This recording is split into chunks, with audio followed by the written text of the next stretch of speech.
Hi, my lovely humans. So today I really wanted to do a inner child reading and just do this format where I just kind of ask about your inner child and see what's going on. I felt really called to do this reading, so let's see what comes up. Discernment. So I feel like a lot of you are trying to figure out like what's going on with your inner child and I'm seeing the judgment card break down maybe what happened to you in childhood or the ways that you feel like you are holding yourself back. I feel like a lot of um, your inner child right now, maybe in your life, has learned that taking risks in any way can create a lot of fear because maybe I'm getting this feeling of like when you were a child, you might have taken a risk and there was somebody around you that made you feel bad about it or criticized you or judged you or shamed you. And there's this feeling of like being afraid to move forward in some way, maybe go after something that you want. My cat is just whining in the background.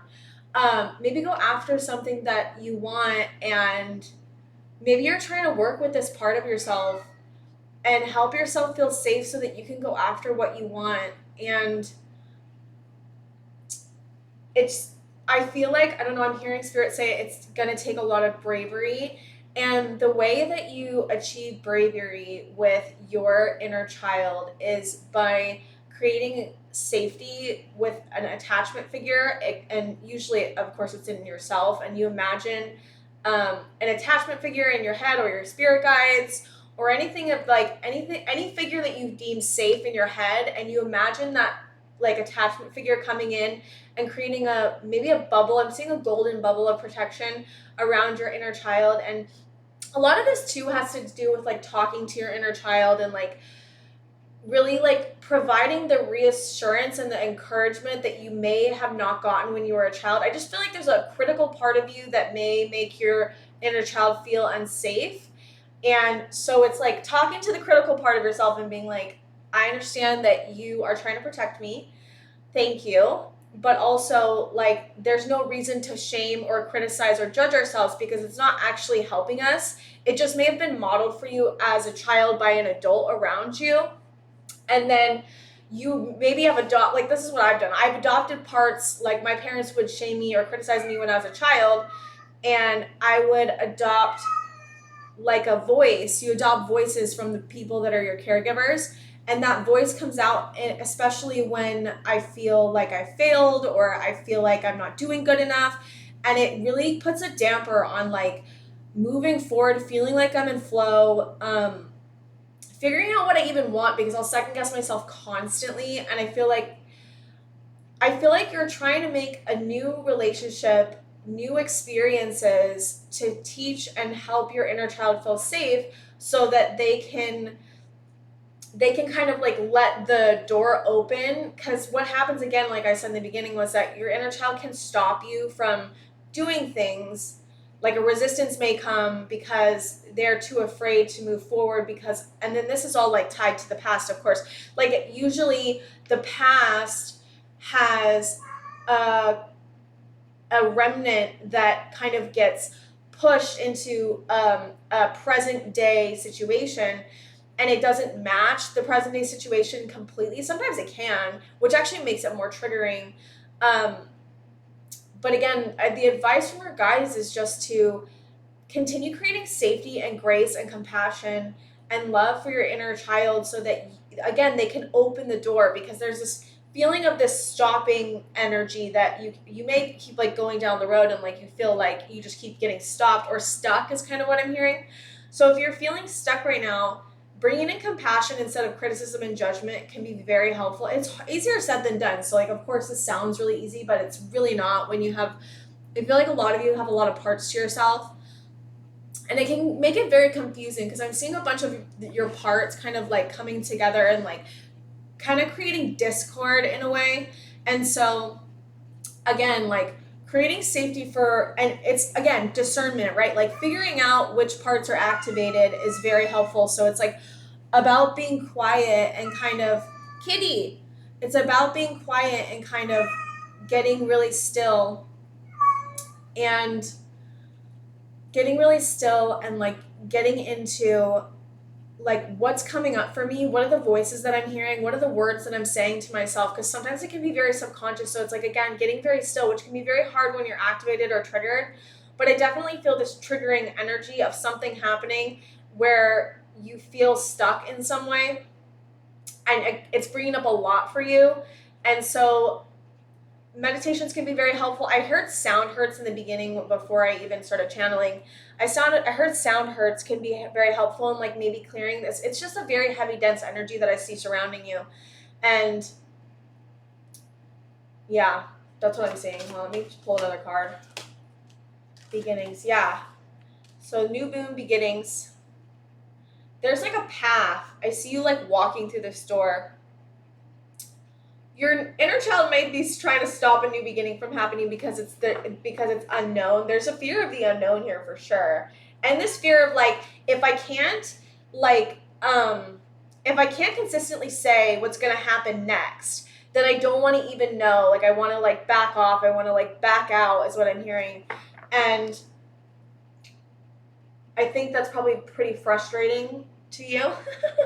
Because I know there's another part of you that's like, let's jump through the door. Like I see Nine of Wands, like really wanting to go passionately like towards something, really wanting to take a chance.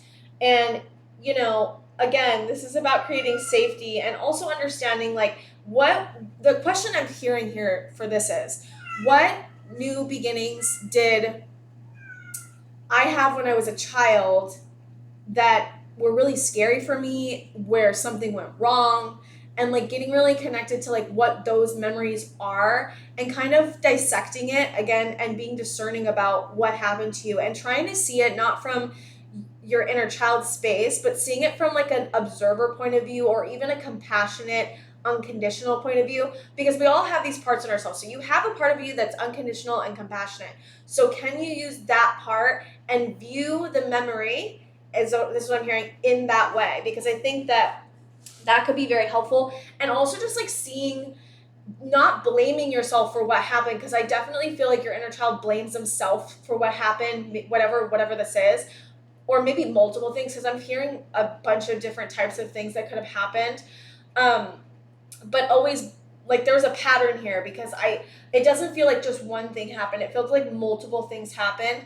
And so if multiple things happen, your inner child made the pattern of, this is my fault, this is because of me, I'm the reason that something's wrong, or I'm the reason that they're fighting, or I'm a reason that, you know, he left me, you know, whatever, right? And I'm also hearing that there could be a relationship that's coming up right now. Some of you may be trying to leave a relationship, or being afraid to leave a relationship, like a romantic connection. I'm starting to disassociate. Some of you may be afraid to leave the relationship because, or have the person leave you in the relationship because someone left you when you were younger. It's kind of what I'm feeling. I couldn't get it out because I started disassociating. So these memories that I'm feeling, and that's quite specific, so it may not be for all of you, but specifically for the people that I just talked to, these memories might be very challenging and very highly triggered, that you start to disassociate, which is like you go numb. I had a stopping of thoughts. I wasn't able to get my words out. I wasn't able to think of the words I was supposed to be saying. I lost my point, which is not normal for me. And so I know that I'm tapping into you guys. So like I'm just letting you know that when we have disassociation, it means that whatever happened to us was so highly activating and triggering to us at the time that it made our brains and our souls kind of leave our body for whatever the duration of the memory is. And so healing comes in when you can give disassociation a little bit of room to breathe and don't go crazy into it, but also know like when to find that balance and when to move into it, and how can you move into it in a way that makes disassociation not come up so strongly. And so again, this is like a process of moving slowly. moving slowly into the new beginning is kind of what I just heard. All right, let's see. Darkness, yeah. This is you getting really connected to your shadow, the void. Yeah, this is what I was feeling like. Getting really connected to whatever this shadow aspect is, whatever this darkness is. And the more you can, I'm hearing, break it down and analyze it and like see it from a fresh point of view, the more you're going to feel like a peace is what I'm hearing. A peace. Peace, to be in peace. All right, I'm going to pull 2 more cards. All right, we have will. Yeah, this is going to take strength of will. I saw strength right now as well as the tarot. Assessing.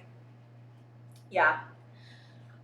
Like this is, again, assessing the memories, assessing the things that have happened to you and looking at it with discernment in the way that's like analyzing it in a way that where you can find compassion for yourself and you can create that safety, because the more you can see what happened to you as something that should not have happened to you, no, regardless of whatever you did, I don't care what you did, the more you can see it as like something that happened to you that, you know, was really painful and it, you know, not wanting to have it to happen to you and whatever circumstances were around you that were happening at the time. God, I lost my point of view again. I'm sorry, guys. There's just a lot of disassociation here with these memories. And again, it's very triggering. Whatever I'm talking about is very triggering and very painful. And you don't, a big part of you doesn't feel safe when thinking about these memories or talking about these memories. And that makes so much sense to me. Like that makes a lot of sense. And so, again, go slow. Look at it as much as you can from a compassionate point of view. Create attachment figures that are going to make you feel safe. Talk to yourself in a nicer way. Recognize when you're having critical parts come up, when you're recognizing that you're shaming yourself. My therapist actually told me to do this. So I shame myself so much. It's like kind of ridiculous actually how much I do it. But I had a mother that shamed me a lot. And with shame, so she told me every single time that I started shaming myself to recognize it, which is hard to do. Think of the word stop or a stop sign, and then like that's how you start to recognize that it's happening, and then you basically create a stopping of the neural pathway that you've created before, because usually when we feel shame, it like goes into like all these pathways that have happened before in our brain, a pattern, right? So when you recognize it's happening and put the word stop and think of a stop sign, you're actually stopping that neural pathway from forming in the way that it has, and you're breaking it up. And so there's something here about shame, and it doesn't have to just be shame. You can do criticism, you can do anger, you can do resentment, like whatever you feel is like one of the things that you deal with the most. I do feel like shame's a big one though for here. You know, it's about once you start discerning and assessing what's happening in your brain more. Like that's the starting point, being self-aware, being more self-aware, wanting to be self-aware in a way where you don't kind of get stuck in like in the loop of the brain, and it's going to help you. So again, like there's a lot of things I talked about today, but I just want to like encourage you that whatever happened to you when you were younger was not okay and very distressing and very painful. And can you see it from that point of view? And can you see it from, shouldn't have had that happen to me when I was a child. That shouldn't have happened to me when I was a child. And then can you stop blaming yourself for what happened? And then can you create safety for yourself and love yourself through these experiences? And through having your inner child get activated, it's a great opportunity to move into like loving yourself more and like finding compassion and unconditional love. Like it's truly about healing. For me, has been the number one thing that has helped me the most healing wise. Having unconditional love for myself. That's the goal. That's what I've found is what would be the most healing thing for me, to love myself with unconditional love. And the more you love yourself with unconditional love, the more you can love others with unconditional love. So keep going. You guys are doing a great job. You're looking at a lot. You're thinking about a lot. This is a lot. And so give yourself the fact that this is a lot and you're going through a lot and you've been through a lot, and keep moving forward. And I hope that this helped you guys. And Thank you for being here, and I will see you guys next time.